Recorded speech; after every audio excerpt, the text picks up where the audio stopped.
ಕಲ್ಯಾಣದ ಕ್ರಾಂತಿಯ ಆಶಯ ಏನು ಅಂತಂದರೆ, ನಮ್ಮ ನಾಡಿಗೆ ಶರಣೆಂದವರಿಗೆ ಪ್ರತಿಯಾಗಿ 2 ಸಾರಿ ಶರಣುಗಳನ್ನು ಹೇಳಬೇಕು ಅಂತ ಹೇಳ್ತಕ್ಕಂಥ ಸಂಸ್ಕೃತಿಯನ್ನು ಕೇವಲ ಕರ್ನಾಟಕಕ್ಕಲ್ಲ, ಕೇವಲ ಭಾರತಕ್ಕಲ್ಲ, ಇಡೀ ವಿಶ್ವಕ್ಕೆ ಪರಿಚಯಿಸಿದ ಕೀರ್ತಿ ನಮ್ಮ ಬಸವಾದಿ ಶರಣರಿಗೆ ಸಲ್ತಕ್ಕಂಥದ್ದು.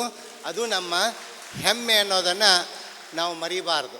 ಇವತ್ತು ಬಸವ ಸಂಸ್ಕೃತಿ ಅಭಿಯಾನ ನಾಡಿನ ಲಿಂಗಾಯತ ಮಠಾಧಿಪತಿಗಳ ಒಕ್ಕೂಟ, ಇನ್ನುಳಿದ ಬಸವಪರ ಸಂಘಟನೆಗಳ ಜೊತೆ ಕೂಡಿಕೊಂಡು ಇಡೀ ನಾಡಿನುದ್ದಕ್ಕೂ ಬಸವ ಸಂಸ್ಕೃತಿಯನ್ನು, ಬಸವಾದಿ ಶರಣರ ಸಂದೇಶವನ್ನು ಜನರ ಮನೆ ಮನಕ್ಕೆ ಮುಟ್ಟಿಸಬೇಕು ಅನ್ನತಕ್ಕಂಥ ಒಂದು ಸದಾಶಯದೊಂದಿಗೆ ಇವತ್ತಿನ ಈ ಕಾರ್ಯಕ್ರಮದೊಳಗೆ ನಾವಿವತ್ತು ಮೊನ್ನೆ ಬಸವನ ಬಾಗೇವಾಡಿಯಿಂದ ಪ್ರಾರಂಭ ಆಗಿರ್ತಕ್ಕಂಥ ಈ ಒಂದು ಅಭಿಯಾನ, ಬಸವ ಸಂಸ್ಕೃತಿಯ ಅಭಿಯಾನ ಇವತ್ತು ಕೊಪ್ಪಳಕ್ಕೆ, ಐತಿಹಾಸಿಕ ನಗರ ಕೊಪ್ಪಳದೊಳಗೆ ಇಲ್ಲಿ ಪ್ರಾರಂಭ ಆಗ್ತಾ ಇದೆ, ನಡೀತಾ ಇದೆ.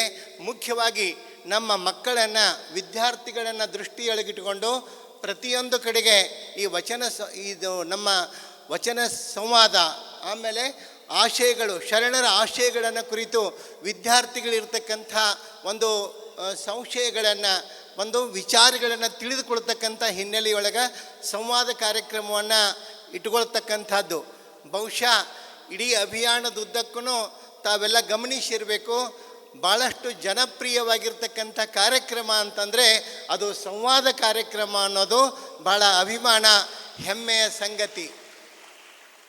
ಸುಮ್ಮನೆ ಹೇಳಿದ್ದನ್ನು ಮಾಡ್ಕೊಂಡು ಹೋಗ್ರಿ ಅಂತ ಹೇಳೋದಲ್ಲ, ನಿಮಗಿರ್ತಕ್ಕಂಥ ಮಾಡುವಲ್ಲಿ ನಿಮಗೆ ಬರ್ತಕ್ಕಂಥ ಆಲೋಚನೆಗಳನ್ನು ಕುರಿತು, ಚರ್ಚೆಗಳನ್ನು ಕುರಿತು ಸರಿಯಾದ ತಿಳುವಳಿಕೆಯನ್ನು ನಮ್ಮ ಯುವಕರಿಗೆ ಕೊಟ್ಟರೆ, ನಮ್ಮ ಮಕ್ಕಳಿಗೆ ಕೊಟ್ಟರೆ, ಇವತ್ತಿನ ನಮ್ಮ ಮಕ್ಕಳು ನಾಡಿನ, ನಮ್ಮ ದೇಶದ ನಾಯಕರು ಅಂತಕ್ಕಂಥ ಎಚ್ಚರಿಕೆಯೊಳಗೆ, ಆ ಎಚ್ಚರ ಪ್ರಜ್ಞೆಯೊಳಗೆ ಎಲ್ಲ ಮಕ್ಕಳಿಗೆ ಒಂದು ಬಸವಾದಿ ಶರಣರ ವಚನ ಸಂದೇಶವನ್ನು, ಅವರ ವಿಚಾರಗಳನ್ನು ಮಕ್ಕಳಿಗೆ ಮುಟ್ಟಿಸ್ಬೇಕು ಅನ್ನತಕ್ಕಂಥದ್ದು. ಅದರೊಳಗೆ ಧಾರ್ಮಿಕ ಆಚಾರ ವಿಚಾರಗಳು, ಸಂಸ್ಕಾರಗಳು. ಮನೆಯೊಳಗೆ ಮಕ್ಕಳು ಪ್ರಶ್ನೆ ಕೇಳಿದಾಗ ತಂದೆ ತಾಯಿಗಳು ಕೆಲವೊಂದು ಸಲ ಬಾಯಿ ಮಾಡಿ ಕುಂಡ್ರಿಸ್ತಾರೆ ಅವ್ರನ್ನ. ಆದ್ರೆ ಮಕ್ಕಳಲ್ಲಿ ಒಂದು ಏನಿರ್ತದ, ಉತ್ಸುಕತೆ ಇರ್ತದ. ನೋಡ್ರಿ, ಒಲಿ ಮುಂದೆ ತಾಯಿ ಅಡುಗೆ ಮಾಡುವಾಗ ಮಗು ಅಲ್ಲಿ ಆಡ್ಕೊತ ಬರ್ತದ. ಆಡ್ಕೋತ ಬಂದ ಆ ಬೆಂಕಿ ಹತ್ತಕ್ಕೆ ಒಲಿಯೊಳಗೆ ಕೈ ಹಾಕಕ್ಕೆ ಹೋದಾಗ ತಾಯಿ ಹಿಡಿಬೇಡ ಅದನ್ನ ಅಂತ ಈಕೊಂಡು ಹೇಳ್ತಾಳ.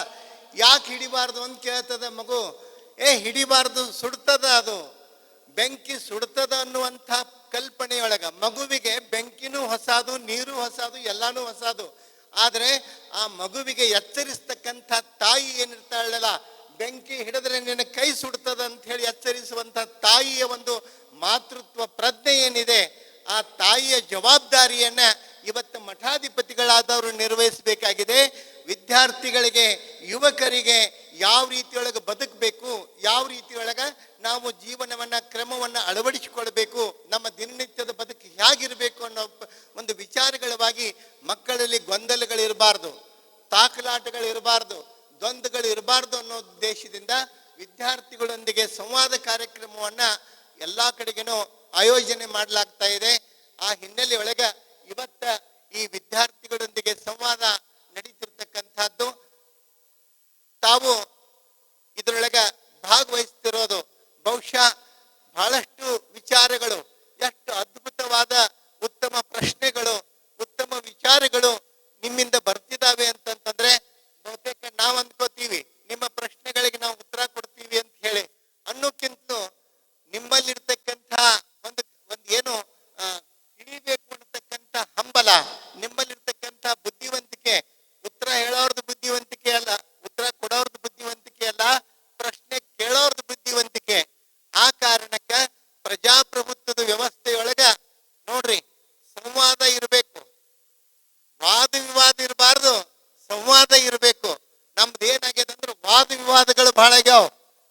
ಸಂವಾದ ಏನ್ ಮಾಡ್ತದ ಅಂದ್ರ ನಮ್ಮಲ್ಲಿ ತಿಳುವಳಿಕೆಯನ್ನು ಮೂಡಿಸ್ತದ. ವಾದ ವಿವಾದ ನಮ್ಮಲ್ಲಿ ಭಿನ್ನಾಭಿಪ್ರಾಯವನ್ನು ಹುಟ್ಟಾಕ್ತದ.